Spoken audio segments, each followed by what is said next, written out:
possible. It's so dumb. All right, let me get this kicked off on the YouTube.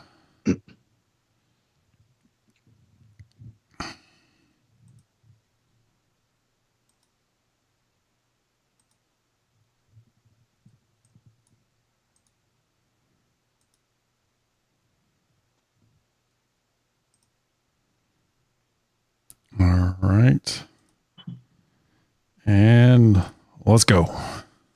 Welcome back, everyone, to 12 Pack Radio, where all your dreams come true. This is Brian Conger. Thank you for joining us. We're in bowl season. We also realized that the recordings of these video podcasts start a minute before Rob hits play for reasons still unknown to us. So yeah, if you tuned in, you've already the hot mic, right? That's what politicians always get in trouble for. So if you were tuning in beforehand, you already heard me complaining about betting on bowls. It's always a bad idea. Never a good idea to bet on bowls, particularly now with the transfer portal. I'm Brian Conger. He's Rob Bowen. We're a sharp college football podcast. And Rob, should we tell people what we're doing? Given that or should we just wait till the end of the season and before we tell them actually I died and I am whatever they do at the end of the soap operas. Oh yeah, but everybody no one really ever dies in a soap opera. That's very true. Yeah, we might as well. Yeah, sounds good. Yeah. All right, we're doing Big Ten football. We're gonna move to the Big Ten, and it makes me sad because the Big 12 is clearly the hipster conference, which is where my heart is at. At the same time, there's a lot of freaking people that happen to like Ohio State football and Penn State football, and I'm looking forward to making them all mad at us. That's well, and we both live in Big Ten country. Oh my gosh, yeah, that was so dumb, so dumb. Right. Yeah, I live in Columbus, Ohio. you live just outside Portland, right? Yeah, two Big Ten towns. Yeah, you heavy Big Ten influence. Lots of cheese curds here in the Portland metro area. So we're gonna do that, and we're gonna still ride with the Bulls, but it's really difficult. Look, I'm not going to lie. This last year, not my best picks, probably because I didn't watch as many games as I normally have, but it's tough to watch more than one conference and really be attuned. And I learned that lesson this year where work really got in. Obviously not in the way because it is work, right? That's how we make our living. But work got in the way of my hobby. Yeah, my passion project. But I think the thing being in the last 4 years, right, in the suicide pools, I'm like, oh, Cal's gonna beat UCLA. I've watched every single Cal game, and UCLA is dumb, and I just didn't have that feel for it this year because I think some of the games were just a little bit more difficult to watch, or just stuff got in the way. So we're doing Big Ten next year because I just feel like focusing on one conference and really digging in and just kind of knowing that conference and speaking with authority is something that I missed this year, where I really did pay attention, but it wasn't at the level that I really would like to. And really starting over the Big Ten and getting a feel for those teams. The bummer is we're going to have to learn jokes, and nobody's going to get our jokes, and we're just going to have to kind of wade our way through that process. But that's where we're going to be. So if you're a Big Ten fan, or if you're, the Oregon or the LA schools, don't worry, USC, we're still going to make fun of you over and over and over again. And hopefully you figure it out at some point who's the Kansas State the quarterback going to be the Will Howard? Oh football? Man. We can talk about that today. Holy smokes. Good times. I am going to enjoy just dumping all over the LA schools as they as they have their fever dream through the first 3 years of the Big Ten. The great exodus of quarterbacks out of LA. Holy smokes. Yes, but that's what we're doing. Sharpcollegefootball.com, by the way, for all your stuff. And you can follow us on Twitter at Pac-12 Radio, which we got to figure out another dumb name. Will be some other name. TBD. Gonna have to go on to Fiverr and ask for another logo. So with all that, throat clearing, Rob, let's do coaching and transfer portal news. I think that's probably where we should start. A lot of news coming out, particularly about the quarterbacks. We had Will Howard the Mississippi State. Wait, hold on. No, he's from Kansas State. You're thinking of Will Rogers. Thank you. Will Rogers has committed to the University of Washington, which it's weird because I saw like mixed reviews about that, and I'm not worried. I think Kalen DeBoer is just a wizard. Yeah. And yes, you had Penix like tossing just straight up bombs on people all over the field. You're not going to get that with what they're bringing in now, but I do think somebody that can handle the offense. And I just think Caleb DeBoer is it's like in college basketball where like some of the real good gamblers will say you actually bet on the coach and the program and the culture because the players come and go, but it's what whatever the system is and whatever the coach, like the reason Bill Self is awesome is because Bill Self adapts to whatever team he has. And he has a system, but he's able to make changes. I just put Caleb DeBoer in that camp where somebody that's extremely adaptable, that's won everywhere he's gone, that's going to put a system together around him. I don't know. What did you think about the announcement there? I mean, I think really though, if you're a Washington, I mean, like this definitely feels like one of those years where somebody's been like, DeBoer landed on some guys that were ready to have some significantly better coaching, and he developed them over 2 years, right? But it also feels like, I mean, like some of these guys are going to be gone, not just Penix. I mean, some of these other guys are going to be gone. And this Washington team, I don't think is going to be, I don't think is going to be. They're going to take a little bit. I mean, they might take a bit of a step back next year. And I think Will Rogers fits that perfectly in the sense of like, you're not, like he's going to come in, he's going to be more competent than, like he's got a ton of experience. He doesn't have a big arm. And he definitely can make some questionable decisions, but I think this is going to be a better offense than he played in this past year for sure. And I think it's an even better offense than, Leach was running.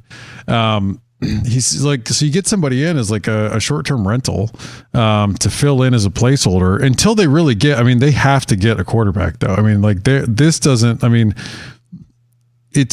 is interesting too, because I think within college football, and it is interesting that like they couldn't develop Morris and didn't really have a pipeline set up, right? Quarterback wise. But this isn't like when Nix and Penix transferred, right? And it was like there was a little treasure chest of rich QB riches in the portal, right? Like, I mean, Will Howard might go to USC. And so, I mean, I think Washington getting in there and getting one of the more experienced signal callers out there, who I think certainly can come in and play and should be able to play pretty well, to be able to bridge them over as they try to develop their next crop of players, I think is a really smart move by them. And I think it's a solid move. And also, I heard Cam Ward was looking for like $2 million. I heard that's what he asked because everybody, if you're Washington getting in, like and we'll talk about this with everybody else needing a quarterback. I mean, it feels like musical chairs, right? Like Ohio State needs a quarterback. I mean, both Devin Brown and Kyle McCord transferred. Like USC needs a quarterback. Miami needs a quarterback. There people think Jordan Travis might just go pro at Florida State. So Florida State needs a quarterback. Everybody needs a QB. So, like to be able to get somebody and not find yourself sitting without a chair while you look for the Mr. Perfect quarterback who is not in the portal, just FYI. No. It feels like a really smart move for Washington. I think this works. I mean, this probably takes this Washington team, and if the defense takes another step forward, puts them at like a 9-10 win season next year, which you should feel really good about it going into the Big Ten. This feels like the year. It's like a bad NBA draft, right? Where everybody needs a point guard, and there are no point guards to be had. Like, yeah, it is. It is rough, and I think you're right with Will Rogers. I'm interested to see.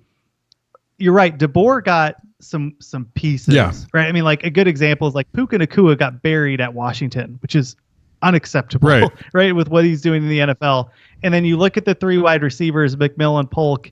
and Odunze, and those guys were buried for a couple of years, like behind. I mean, where we talked about this, we're like, why are all these like crappy 3-star wide receivers? And it was like, okay, maybe the ratings were wrong. No, the ratings were not wrong. Right. The offense was wrong. The incompetence was maybe the they were really committed blockers, like for the run the ball. Yeah, that's right. I'm like, what's so stupid?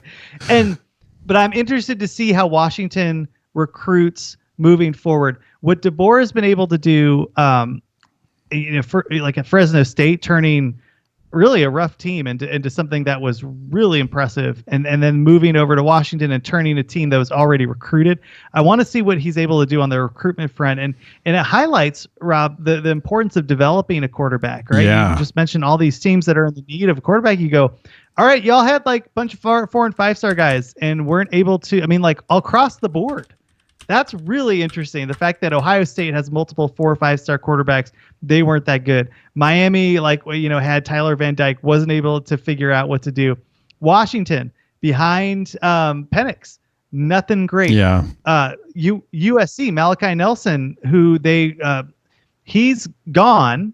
And what was interesting on that front was that the reports were the USC wasn't really all that impressed with him. Yeah. Well, like something's broken, and maybe it was the COVID year, and just like the recruiting services on the quarterback side just kind of petered out. But holy goodness, it's really rough out there right now. The best player of that quarterback class is Noah Fafita.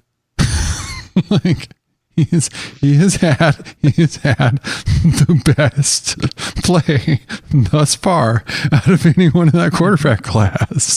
That wasn't me. The Athletic wrote a whole article revisiting that QB class, and they went through the top like 25 quarterbacks, and it's all a bunch of like, well, this didn't work out as we thought it would. And then they're like, who else was in the class? And they're like, who's probably had the best time so far is Noah Fafita. Oh, Noah Fafita.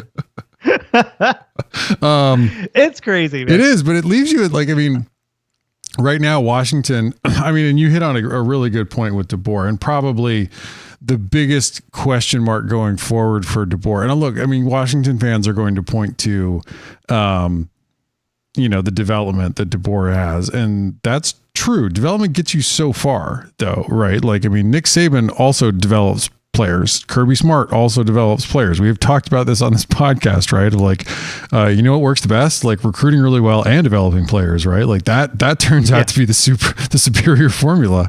Washington's sitting at 30 right now overall in the recruiting rankings. That's rough. They've got a handful of 4-stars, recruited in, National Signing Day. The first signing day is like 3 days away from when we're recording this. And they didn't recruit that well last year. That to me is because DeBoer has had the advantage of having some pretty good players, right? Now he also developed them, right? This isn't like DeBoer just stumbled onto a roster and just oh wow, turns out these guys all work together, right? He clearly turned these guys into something that they were not before. But I think for Washington, if you really want to get out there and compete, and you're going to have to next season, with Ohio State, which is a recruiting juggernaut, and, Michigan, who recruits pretty well, Penn State, who recruits pretty well, as well as, there are teams in the Big Ten that, the Big Ten's been mostly bad, but Maryland's been getting better, right? If you're Washington, you have to, that's my main concern for DeBoer and the staff is it doesn't feel like that they internalized how important recruiting is. And this is coming from somebody that's I feel like I constantly remind people that recruiting's not everything. And I will argue that to people that are stars are all that matter. That's wrong, but stars do actually matter. And that's this class, they've got a QB in here, a 4-star QB. It feels like it's got to work out. Now that you can say that about a lot of places right now, it's this one particular quarterback's got to work out. But I think that they have to figure something, Washington has to figure something out on the recruiting trail. And if they if DeBoer, even if he likes the way his staff develops and they coach, he might have to shake things up and go get somebody that can recruit, get some position coaches that can recruit better, because as it is right now, like you are not hanging with, like, 2 years from now, if Washington has 4 recruiting classes ranked where these ones have been, you're not playing with Ohio State. You're not. And if Ryan Day doesn't turn around, like, Ohio State will go hire somebody else and they'll hire the best coach that money can buy. Right. Like, right. I mean, and Dan Lanning, like, Washington had their number this year, but Lanning is not messing around on the recruiting trail. Right. Like, and he's got some pretty good coaches too. Right. Like 4 years or 2 years from now, if you have 4 classes like this, you're going to have a hard time hanging with those guys. Yeah. Other news on the quarterback front, Dante Moore. It's looking like, I didn't see the official announcement that he's going to Oregon. I saw it's pretty likely that he's going to Oregon. Dude, that guy sucked this year. He just did. He was really bad. He did.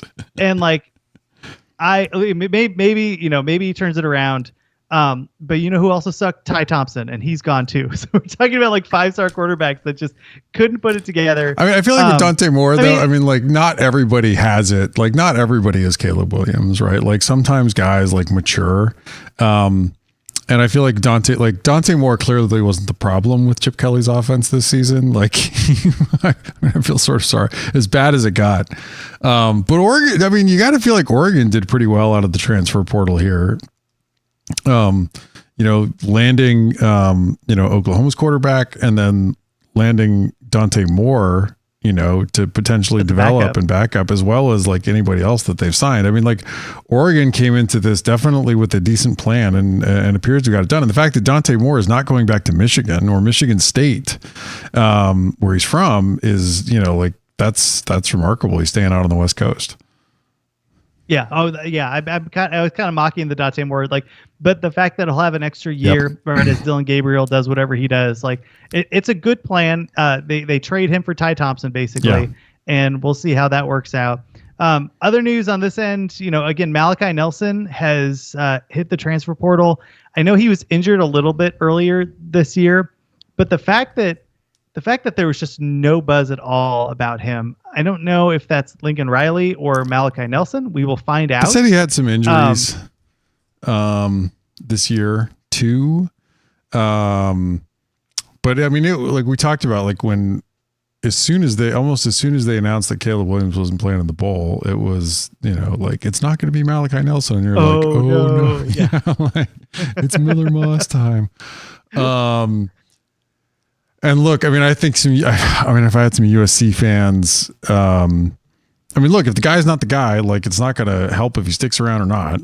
But I've definitely had some USC fans that are like, oh, I trust Lincoln Riley. And I'm like, yes. With what? But Will Howard is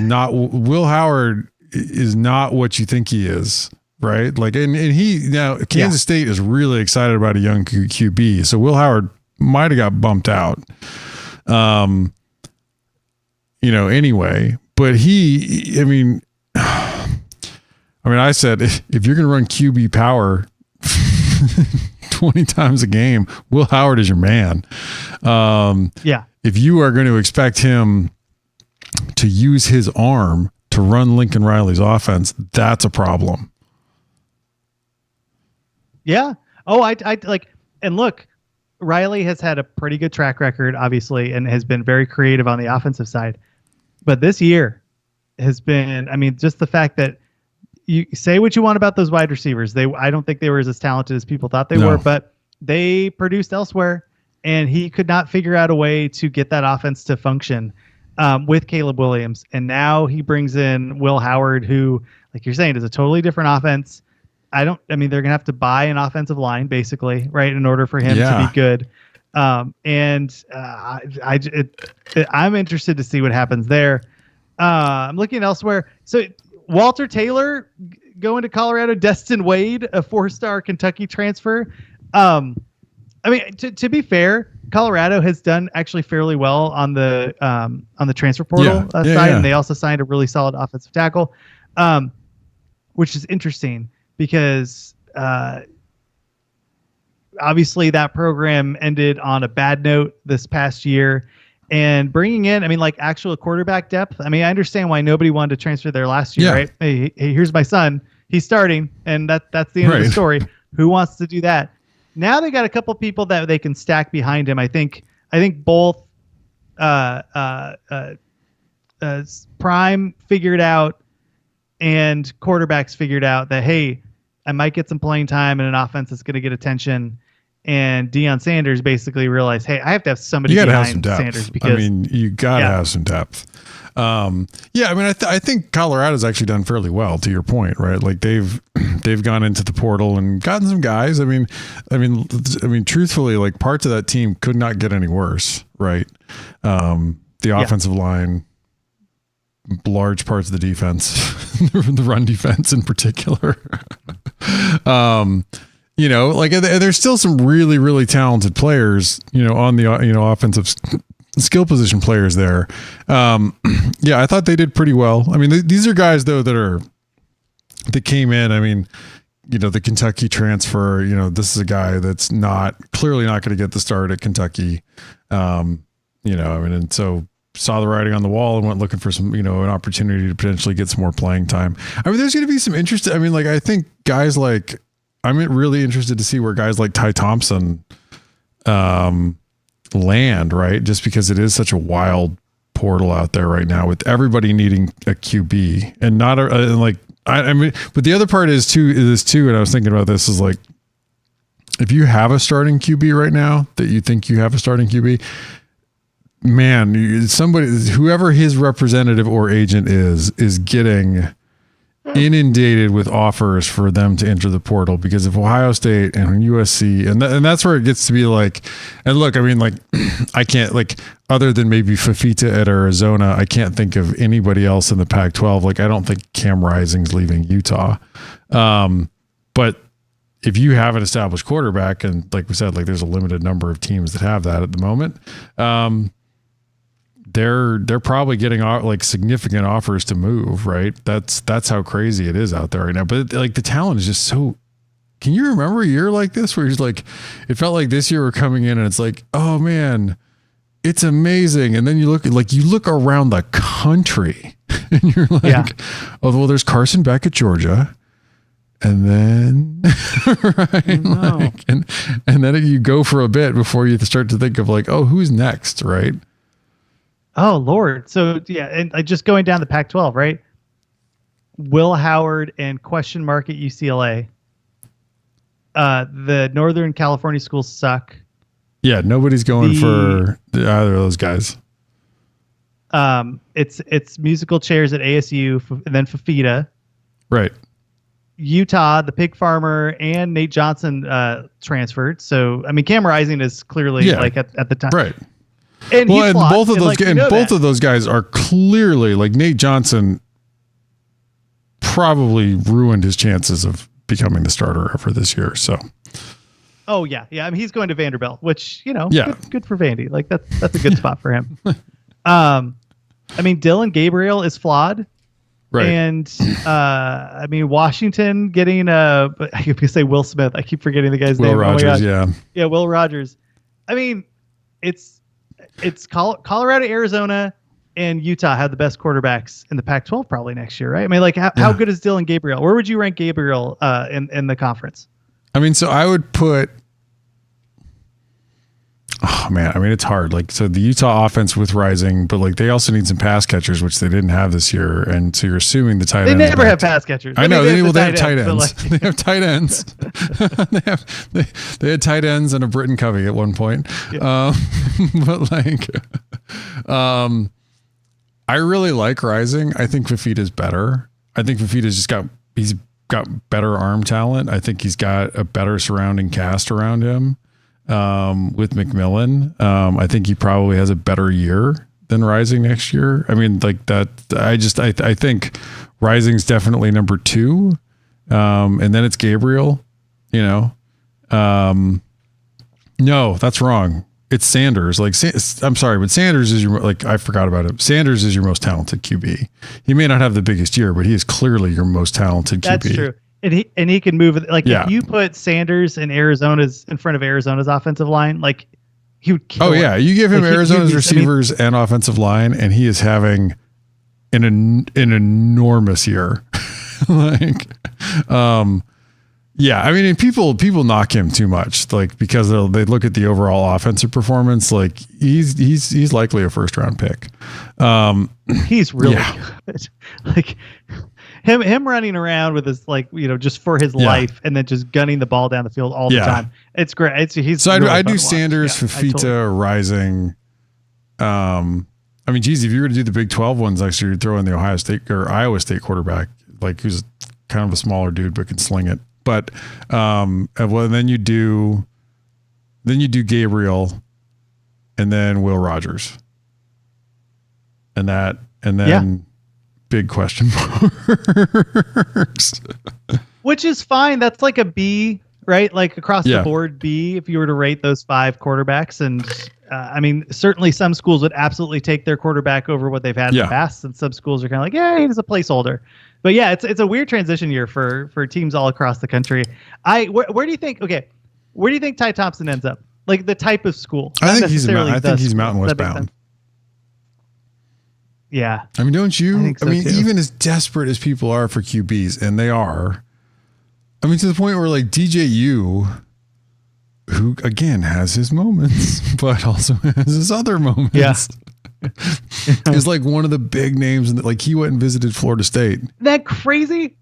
That's so crazy that he's like one of the top 2 quarterbacks right now. And look, like he was fine. Right. I mean, we covered him all year. We're like, yeah, good for him at Oregon State. But it wasn't like, wow, DJU has transformed the Oregon State offense. It was like, they were a lot better with him. He gave them something that they didn't have. I think it would be interesting to see him with competent play calling and wide receivers that are taller than 5'9". Like I think he can look even better then, but I do think he has a ceiling. I mean, in Cam Ward asking Ohio State for $2 million is the rumor. I mean, that's nuts. Like Cam Ward, like there are times when I'm not sure Cam Ward was watching the same game I was, like. Yeah, throw it on the table, man. Just throw it on that table. And I like Cam Ward. I think he's improved. I think I think he's gotten better. I think he would also benefit from a better surrounding cast and maybe a better play caller. But I mean, the fact that like those guys are your big names in the portal, I mean, it's rough out there. But I mean, that said, like, so that could lead you to a Ty Thompson staying within the Power 5, right? But that feels, I mean, because like, yeah, what we saw wasn't always great. That's true. But it feels odd though, because like it's not like he has a bunch of really, really bad tape. Like Nate Johnson throwing the football tape. There was some bad Nate Johnson throwing the football tape. Ty Thompson he doesn't wow you, but he doesn't have like really, really, really bad stuff. And for that, like, I mean, Tyler Shuck, like he ended up at Texas Tech. I mean, like, given the paucity of top signal callers, I could see it. But like in a normal year, you'd be like Ty Thompson, Fresno State starting quarterback, and he goes and lights it up or something, right? Like, I mean, yeah. Well, but it's like, like Jake Haener transferred, and like, what was Jake Haener? Well, you're like, woo, right? Like, there's just so many Jakes to pick at. You like he got lost amongst all of the Jakes. It's like having 3 redheaded kids, like a teacher, and they're all like the same height. He's like, I don't know, one of you is a troublemaker. I don't remember which one it is. But I mean, you could see him ending up somewhere just because of the kind of year it is for quarterbacks. And I think that's. But I mean, like I said, like, I mean, Ty Thompson, future Nevada starting quarterback, right? Like that feels right. Yeah. Like, I'm curious to see what Washington State does, because they are like the real sad part is, right, USC continues its practice of rating everybody else in the conference's teams and then burying them on the depth chart or making them look foolish for their decisions. And that's happening with Oregon State this year. And look, I mean, I think they're going to have a much more competent defense with the hire, you know, obviously the switch of the defensive coordinator, but they went and basically rated Oregon State. you saw an exodus of players out of that program. Some of them to Michigan State, some of them to USC. And I just really do fear for Oregon State in the future of that football program because it's bad right now. And on the other side, Washington State too, like didn't have a great team this year, and they don't have a starting quarterback. No. Their running back, they could not run the ball at all, and they got that 4-star kid, and he sucked. And I mean, obviously the Wisconsin transfer was the guy that was running the majority of the, but like you could tell they didn't trust who was behind him, and their offensive line was bad. And you go, holy smokes, what is going to happen to that program? Ty Thompson, which is that's the savior. He's a 5-star. Dylan Moore. I mean, like those guys probably should take that shot, right? Like, but it is like it. Dylan Morris makes sense. That actually is a good call. It feels like it just has to feel like despair. I mean, I like to our Coug friends and Beef friends out there, like I feel for you so much. Like this sucks. Yeah. Like, run the Mountain West, baby. Just run it up. Keep that money and run the Mountain West. All right. Anything else in the transfer portal? Damani Jackson entered the transfer portal too.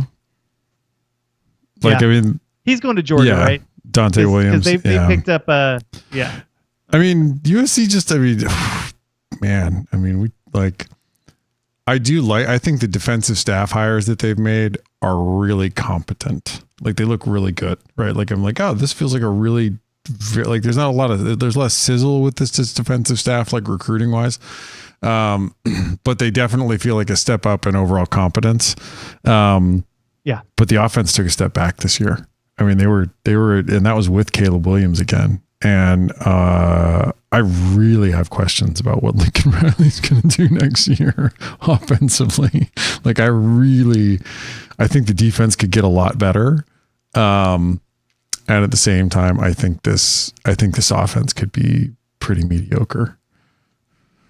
It would be so funny to see him Cliff Kingsbury it, right? Like go 7-6 and then get another NFL job. Like that just seems like the head coach of the Chargers or something. Written in the cards. Yeah. Oh, and the hate from Oklahoma fans is just hysterical when you're just taking a look at the news and like the memes that they're sending. Didn't Mario Williams into the transfer portal too? I mean, like he barely made a dent at USC at all. Which is astounding considering how utterly mediocre the wide receivers were this year, right? And he was good at Oklahoma.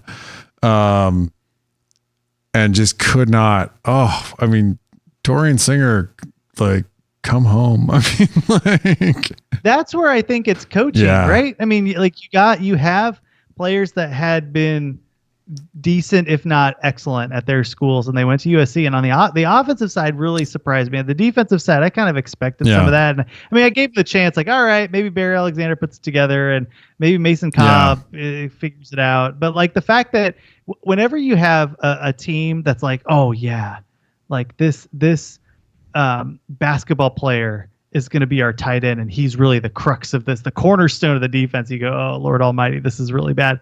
And that was basically the case with the transfer from ASU. But all right, let's move on from the transfer portal, unless you have anything else to mention. No, that's it. Gross, so gross. All right, we're gonna get to games, and like the Pac-12 actually did pretty well in their bowl games. We'll get to those right after this. Okay, we're back. You can tell we're back, and we switched because my internet's doing better because I'm not on Super West Sports anymore. That has like 17,000 video banner ads going as their, but they have a great transfer portal tracker. But you can tell. And so, Rob, we had 2 bowl games happen. We don't have to cover these too closely, but UCLA beat Boise State. I should say Colin Schlee and Ethan Garbers beat Boise State 35-22. These games are so bonkers. Like J. Michael Sturdivant showed up for like a day, right? I feel like he had 4 receptions for 142 yards. Like he had 4 catches, made them all count. Like, he did the nice boyfriend like that dated somebody for like a couple months and met the parents and then left, and like, what happened to that nice man J. Michael Sturdivant? Oh, mom, don't worry about it, like he's gone. Like I feel like that's gonna be the story with him. And I was really glad that he got his in this game, obviously transferring from Cal and just being a really impressive player that also got buried behind a garbage offense and a garbage quarterback. Cal was the one that was surprising. They lose. Anything about UCLA? What was interesting about this game is UCLA couldn't stop the run in the first half, and they couldn't get anything going offensively. And they came out in the second half and completely shut down the run. Whatever adjustments they made or getting yelled at in the locker room about not stopping the run worked. And then Schlee got hurt, and Garbers came in, and Garbers balled out. Like Garbers, all of a sudden, like the offense totally, like Garbers could not miss. Like he was totally changes the offense, and you're like, looked entirely like nothing like the UCLA offense has looked all season. It was the best they have looked all year. Oh my gosh, he did like a Will Ferrell in Old School where he just blacks out. Like in the middle of the spelling bee or whatever was the math contest. Well, good for him. Like UCLA 8-5. That sounds about right. Like you're gonna just look every year, and it's gonna be 8-5, 8-5, 8-5, 8-5. I'm just convinced of that now.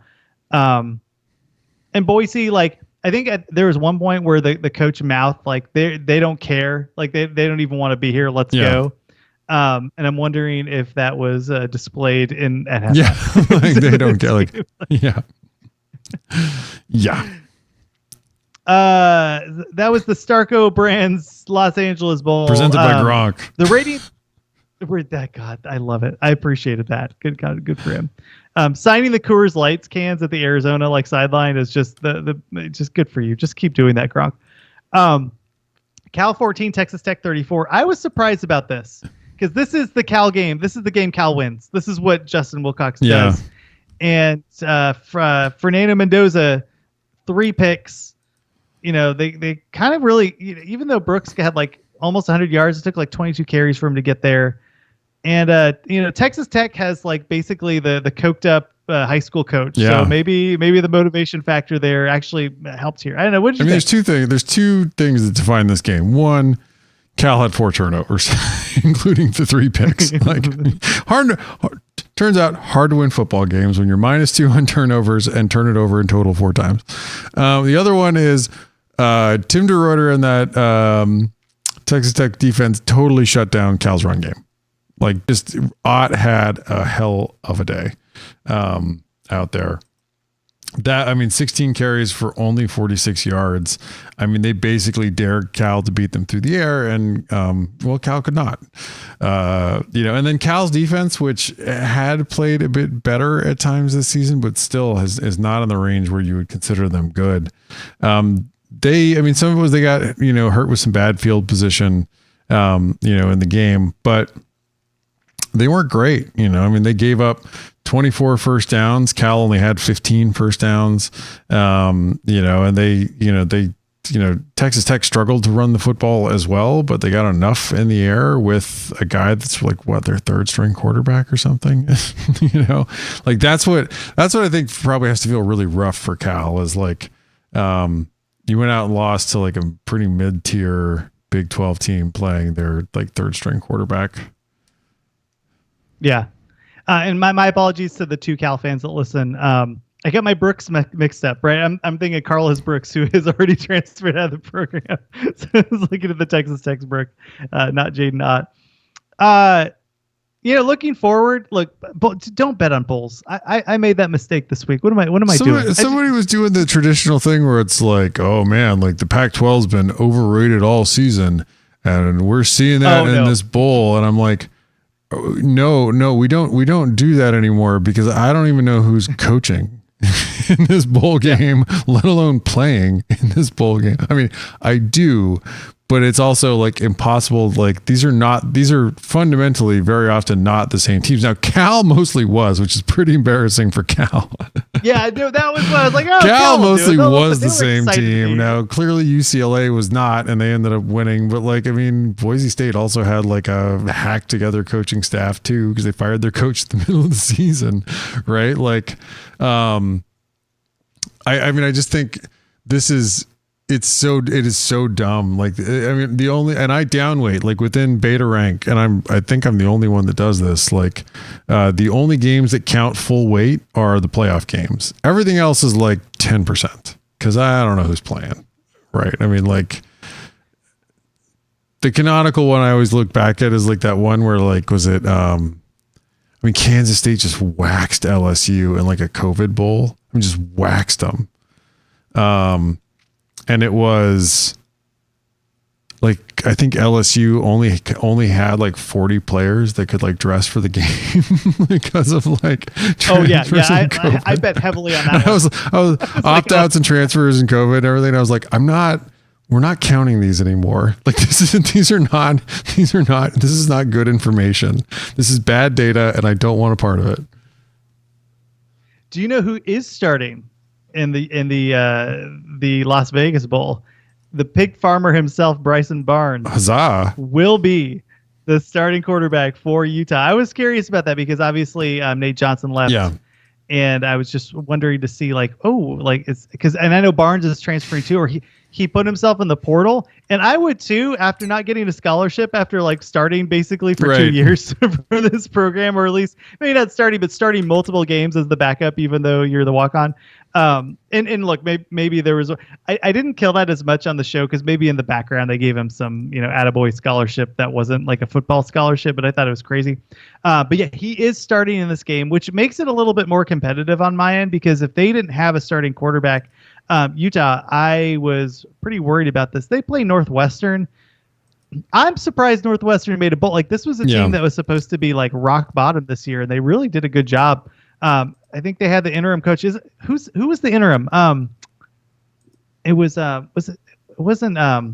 Spurrier, but it was one of like I'm the trying kids, to remember, Nate. the kids of like the good coaches. But he ended up getting the full-time job. Oh, well, good for him. I mean, like, what are you going to do at Northwestern anyway? So good for him. This game's on ABC. It's on the 23rd. Oh, it's David Braun. He was their defensive coordinator.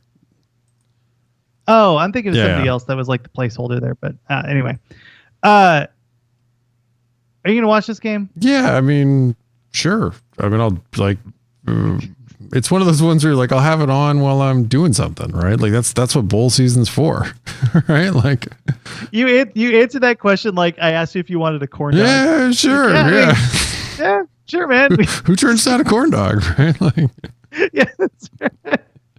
I don't not want one. Right? Like, I mean, it's fun. Like Beta Rank had this about 9 in the naive spread, and it opened at about 9. I don't know, what is it at right now? That is a question that but like the 6.5. But the predicted score Utah. is by Utah by a lot more. But I'm not sure. I mean, like, is Jonah Ellis going to play in this game? I can answer that. Maybe I can't. Dead air is the best air to suck in. I mean, like, so Utah's offense is at 45 overall. They get a Northwestern defense that's at 50 overall, and so like they should, like, that's a big enough. I mean, that's like offensively they should be able to put up some points in this game. I mean, their best advantage is like this Utah defense fell off significantly down the back half of the year, and a lot of that was injuries, to be frank, but they get a Northwestern offense that isn't really that good. They're at 67 overall in beta rank. Utah's defense is at 19 overall. I like Utah's defense. I mean, in particular, like Northwestern really struggles to avoid 3-and-outs and turnovers, and Utah causes a lot of those. I like Utah in this game. I mean, like, I like Utah to win unless they don't turn the ball over 4 times like Cal. But I do expect, like, Northwestern does have a decent defense. They should have a pretty good game plan there, but I think Utah's got a better defense, and they should have a really good game plan to slow down this Northwestern offense. Okay. If you were a coach and you're like, yeah, we had an okay season, and you go to Vegas or you go to like Myrtle Beach or something, I think I'm going to be like, I think I'm the cool sub if I'm the head coach. I'm like, hey guys, like, go watch some videos. I'm going to go to like drink at the beach. Y'all like Carmen Sandiego? Here you go. Yeah. Everybody get out your laptops and I don't know, man. Like, pretend to take some notes. Yep, that's right. Yeah, I mean, like, there's definitely like a bunch of like bold dumbness, of like, oh, we're gonna have like a corn dog eating contest or something like that, right? And like, that stuff's fun, and you get a free trip, I guess, like, out of it. But it's definitely, I mean, like, the Vegas Bowl still, I mean, you get to go to Vegas, right? And like, it's a short trip for Utah, and it's an easy flight for Northwestern out of Chicago. So, like, I mean, fun all around for everyone. And it's in the Raiders Stadium now, isn't it? Yeah, I think so. Yeah, Allegiant Stadium. Yeah. One of the things that's interesting is, like, people make the jokes about Utah going to Vegas. Utah loves Vegas. Like, make no mistake. Like, like Vegas thrives on BYU and Utah getting out to Vegas. Well, I mean, because people don't understand. Like, I mean, Mormons don't drink, but they do gamble. And the drinking is free if you're gambling in Vegas. So Vegas is basically already up because they're not drinking at the tables, right? Like, oh, we don't have to give these people free drinks? Like, perfect, right? And they're gambling? And they're gambling? Best day ever. Marvelous. Like, this is excellent. Like, more of you, come this way. Next bowl up here, Wednesday, December 27th, Louisville is a 7.5 point favorite against USC. This line, Rob, I think it opened at like 6.5 or 7 and bumped up to 7.5. It has not moved, which is fascinating because I think USC does not care. I think that team has just fallen apart and is on quit watch, but who knows? Yeah. So Beta Rank has this in the naive spread at 6.5. And it is, but it's like the projected score is 42-32. So it's an even larger spread. And I feel pretty good about that actually coming into this. Like Louisville's offense is decent. They're at 38 overall in Beta Rank. They run the ball better than they throw it. 28 in effective rush versus 41 in effective pass. But USC's defense is, of course, terrible, and they're awful defending the run. They're at 99 in effective rush. And you flip it around, and like, you really need, if you're USC, you really need the offense to be quite good, but there's no Caleb Williams. This Louisville defense is good. They're number 10 overall in Beta Rank. And they're good defending the run, and they're pretty good against the pass. Number 8 in effective rush versus 16 in effective pass. I just don't in any way. I mean, look, some of these Louisville numbers are probably a little inflated by getting Florida State's third string quarterback. I can't even remember that guy's name. He's already a blur to me. In that ACC championship game. You're talking about the national championship. National champions, future UCF national. But they, this is a horrendous matchup for USC in this game. Like Louisville, if they in any way care about this game, might blow the doors off USC and like really put an extra sour note on what has been a very, like, since it's funny because like I felt like with the Danton Lynn hire, like, oh, there's some positive news and some momentum maybe, and it has been just relentlessly down since then. Yeah. Like Miller Moss sucks. Like if you have not watched USC, Miller Moss is very, very not USC. good What's going to be funny is like Miller Moss is going to go out and have like the most bonkers lights out game of his life. And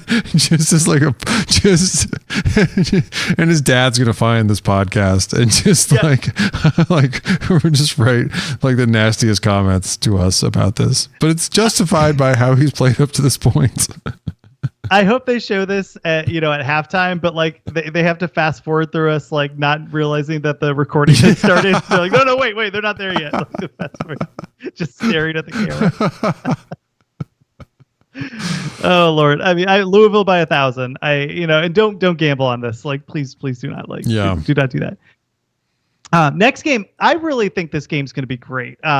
And the Alamo Bowl traditionally has been really solid. Like even when teams don't show up, it's still fun because both teams' defenses don't show up, and it's just like a crazy experiment. Arizona, number 14. I'm thinking basketball. Number 14 Arizona against number 12 Oklahoma at the Alamo Bowl, December 28th, Thursday. I don't have a timeout. 6:15 on ESPN. Arizona's a 3-point favorite in this game.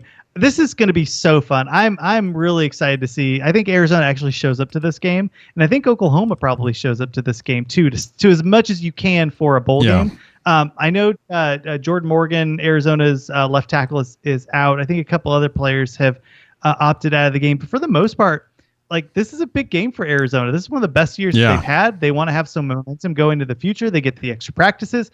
Now on the other side, Oklahoma, after last year, which was extremely disappointing, to come back 10-2, have a chance at really having a solid season, I really think that team gets up too. What do you think, Rob? I mean, the interesting thing, of course, like Dylan Gabriel's gone, so Jackson Arnold, their highly touted younger quarterback's going to start, but he's got to have a good game.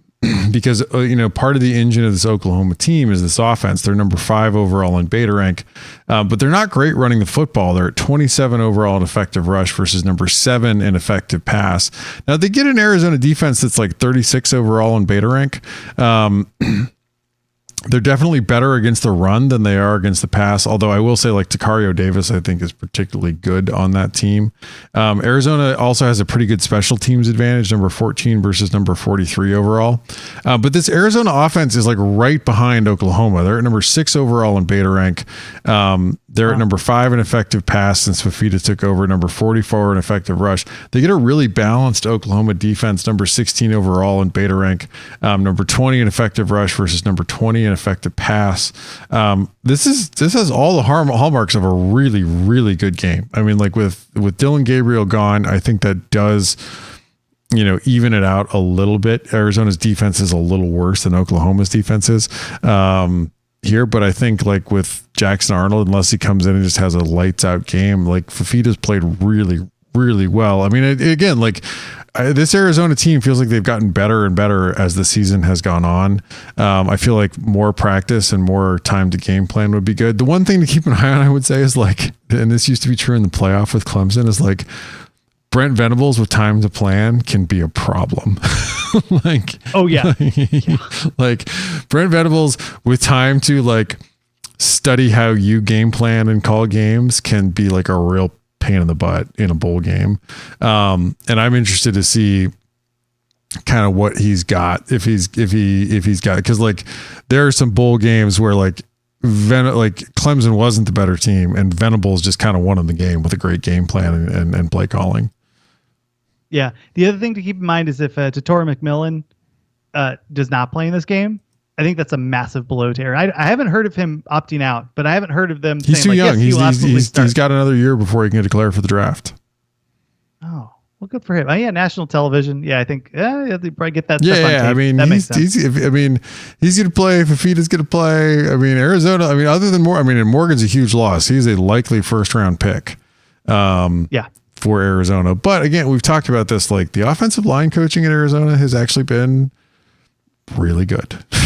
Like I wasn't sure about Pete Carroll's kid, but mea culpa. I was very wrong. He's been really good. He looks like an incompetent coach for some reason, where he's like, because he's like kind of like gruff, and he looks like a good old boy that's like, we're gonna, and then I'm like, wow, good for you. You put together a good offensive line. He really has. Yeah. Let's do. We have 3 more bowls left. Let's do 2. Let's do the national. Let's do the national title game on its own. Rob, or the playoff game on like Friday or something. Okay. That's right. But let's do. Let's do the next 2 bowls. We have Oregon State, Notre Dame, and Liberty in Oregon, and let's do it right after this.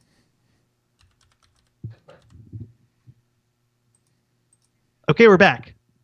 The opposite of the Fun Bowl. Oh, this is I love it though. The Tony the Tiger Sun Bowl is like my favorite bowl of the year because it's just nobody cares. Everyone went down to like Juarez or wherever. Okay, first off, you just said so. When I was just a wee lad, when I was an 18-year-old kid from Casper, Wyoming, and I went to Albuquerque for college, first go around at undergrad, and I went down and for Labor Day weekend, everybody from the dorm was like, we're gonna go to Juarez, right? Like, and I was like, we're going to Juarez. And I had all these people, even the whitest New Mexicans you've ever seen, are like, it's Juarez. It is not Juarez. Like, there is like. Sorry, you just totally reminded me of that was a funny trip. Like, a friend of mine got arrested on the bridge going back to the US and started screaming that he was a political prisoner and that he wanted to see his ambassador. And the guys are just like, just give us $20 and you can go. Like, you're fine. Yeah, just get a little money. You're fine. That's great. This game is always stupid. Like, please know, with tears in my eyes, please know this game is so dumb, and it will be dumb. Who is starting at quarterback for Oregon State? That is a question. That is a question. Notre Dame gets bumped to the Sun Bowl, right? Like, I doubt Sam Hartman plays in this game. No, he's not. And they just lost their offensive coordinator to become the head coach at Troy. And Vegas knows, because I like, before the lines came out, I'm like, oh yeah, like this is where I make my money. Under on the Sun Bowl. Always go under on the Sun Bowl. The total is 41.5. Vegas is on top of this stuff. They know what a mess this game always is. And then you have the fact that we don't know who the quarterback is for Oregon State. It's Bengal Branson. Aiden Childs. Is it still? Is it? Yeah, because Aiden Childs is going to Michigan State. Oh, I know that, but I thought Gold Branson would have transferred. Like, we were just talking about like who, Oregon State falling apart. Gold Branson as a true freshman was fine. Like, I actually thought he was. I thought he could still develop. I mean, like, he's actually, the fact that he's sticking around is not bad for them. Yeah, good for him for sticking around. Okay, I feel a little bit better about that because like he's not a bad quarterback. Notre Dame is a 6.5 point favorite in this game. I mean, look, Oregon State lost its linebackers, its defensive. Like, I mean, this is bad. The offensive coaching staff is gone. But I mean, like, how many of the offensive linemen are going to be out? We don't know yet. And that's such a blow that Mihalchek picked up and went. Like, he's going to bring some people with him. Oh, he's going to get paid. So he's getting paid. Michigan State's got crazy. We've talked about this on, like, Michigan State has a lot more money than people think. Yeah. Yeah, and good for him. He earned that. Damian Martinez is, I think, still in the game, which is he? Which is something. I think. let's. This is the best like Pac-12 podcast to go out on, where we're just like, F it, I don't know. He's probably going. Unlikely to play in Sun Bowl due to lack of practice. That is from 4 hours ago. He should 1 have hour used ago, exhaustion. Trent Bray says Damian Martinez will not play in the Sun Bowl. Oh, Lord I want Almighty. I mean, look, I don't think Notre Dame is going to be like as good without Hartman. And I don't think, but like truly that line is like about where it should have been. Like, if these teams were at full strength playing on a neutral field, Notre Dame should be favored. Beta rank had it about almost 5, and a little bit closer in the predicted score, 29, almost 30 to 26, almost 27. So about 3 points in the predicted score. Given how Oregon State has just been decimated, I think it's nuts that it's still 6. I think that's crazy. Like, I mean, maybe it is just Sun Bowl voodoo. But that does Notre Dame have like the Catholic Latino like edge in the crowd, right? Like none of the actual Notre Dame fans come down there, but like Notre Dame travels really well. Like, and it is I mean, Notre Dame does travel really well. It is hard to think of like, I mean, El Paso is possibly one of America's, like, probably like what is it's got to be like the most isolated large American city, right? Like, I mean, it's a pretty good sized city, and and there's nothing close to like it. Albuquerque is a hike. I mean, Albuquerque is like 4 hours. I mean, 3.5, 4 hours away. But like all of the rest of Texas is Boise? forever away. Is El Paso El Paso's bigger bigger than Boise. I mean, but it's crazy is like if you look across, like, cause like it's just all in this valley, and like Juarez is right across the border, and you look across the valley and you're like, holy crap, like this is actually would be a huge city if this, I mean, like Juarez is an enormous city. And El Paso is a smaller, but like it's a good sized city. I mean, maybe Notre Dame has like, maybe has an edge. And I mean, I would expect them to have an edge in fans. I don't expect Oregon State has a lot of enthusiasm right now going on things. And Notre Dame fans do travel. I don't know. I mean, what I would pay to see in this game is all the old white Notre Dame fans eating hot Mexican food in El Paso, and just that's all those people we saw when we went to Notre Dame game this year, just eating like the hottest Mexican food you can find. Like that I'm in for. Sign me up. My favorite. I should do this when we move to the next podcast. I need to find the collection of like as somebody who's Mexican, like my favorite moment of this game is when the coach just put on the giant sombrero, and like I just see like my whole wall plastered with like each coach with the giant sombrero. Oh, I mean, I want it to be Marcus Freeman too, because like I mean he's a cool guy. Yeah. Like, but it'd be funny. I mean, of course we are rooting for Trent Bray and the Breeze in this game. I mean, if they pull it off, this is like a Christmas miracle, and he will have some momentum going into the off season, like they desperately need. But this Notre Dame defense is pretty good. Their offense got a lot better this year. Even I got to look and see if they're. I just saw Parker got the Troy job today. I don't know that he may still be coaching in this game, given how close they are to the game. But this should be a tough one for the Beavs. I don't know. I mean, we still got to think of a name for this Big Ten podcast that is like coming up upon us. Yeah, that's right. Like way too early. Yeah. I'm literally like Wikipedia in the Sun Bowl, and I'm just gonna get screenshots of all the coaches. This is like a little. So this is like a little risque, but isn't the Sun Bowl the one where they were doing like the aerial shot, like the blimp shot, and it was like there's a couple hills that you can see the Sun Bowl from, and there was the one where like the couple and the woman was giving a hand job. It was like ended up on national television. Like, I mean, the Sun Bowl has everything. I'm almost positive. Now we're gonna look that up. NSFW.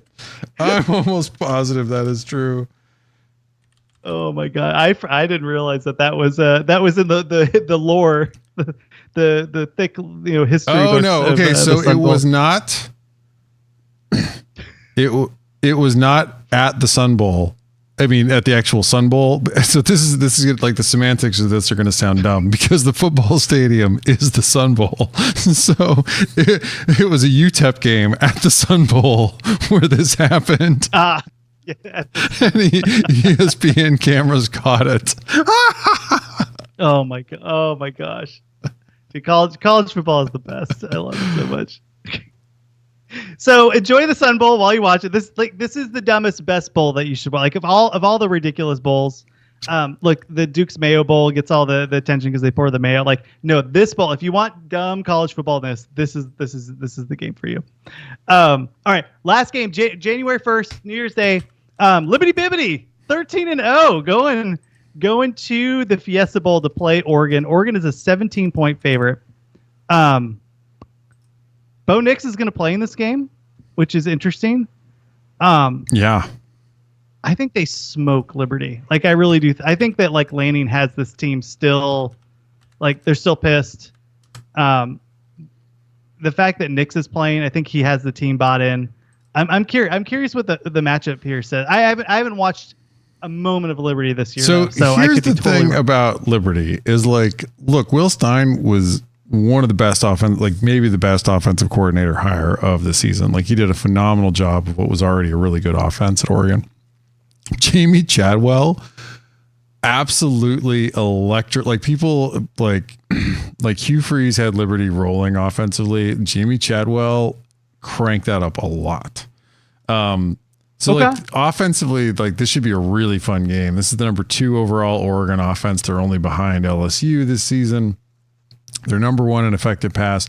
They get a truly horrendous Liberty defense. I mean, they're not bad for a group of 5 team, I should say. They're at 81 overall, but they're at 97 in effective pass versus 59 in effective rush. Like Nix and everyone should get literally everything they want. But this offense for Liberty is at number 4 overall in beta rank. They're really good. Like Jamie Chadwell can absolutely frickin' coach. And they're at number 1 overall in effective rush. Now they're not a great passing team. They're at 61 overall in effective pass. So they're not going to get, this isn't like the Washington game, which is like, Washington was like a really bad matchup for Oregon. Like Oregon ended up playing a really light box against Washington because they were worried about getting beat by Odunze, who they doubled all game. And so Washington was able to get some rush yards. Like they shouldn't have to do that against Liberty. They should be able to play even a heavy box against this Liberty pass. But they're at number 7 in effective rush. This should be a pretty fun matchup. Oregon definitely has a significant advantage here. And they have, I mean, Beta Rank has it at about 13, 14 in the predicted score, 44.5 to 31, almost 32. But it definitely is right around 17. I feel like the 14 points is probably about right. I think Liberty's offense is really good. I think Chadwell is an excellent game planner. And I think they will be able to move the ball against Oregon, but Oregon's going to just put up a bajillion points on this defense. Dude, Kaiden Salter is disgusting, right? Like 2,700 yards, 31 touchdowns, 5 picks, and then has run for 1,000 yards and 12 touchdowns. Like that's super fun. Yeah. Okay. This Liberty offense is really, and they get like, it's a strength on strength. Like they get the Oregon run defense, which is actually pretty good. Oh, okay. Oh, good. I'm really looking forward to that game. That'll be a fun one to watch. Anything else before we pack up here? No. I mean, I guess we'll do one more Pac-12 podcast and then maybe we'll do a wrap up. Two more, Rob. Come on. Oh, you have little little faith. We'll have 3 more Pac-12 podcasts. Because if Washington wins the title, we have to do we have to go out on top. Like, yeah. Oh, like champagne and campaign all around. It'll be fun to see. Okay, cool. Well, thanks for tuning in. We got three more podcasts left before we get out of here. Thanks for tuning in.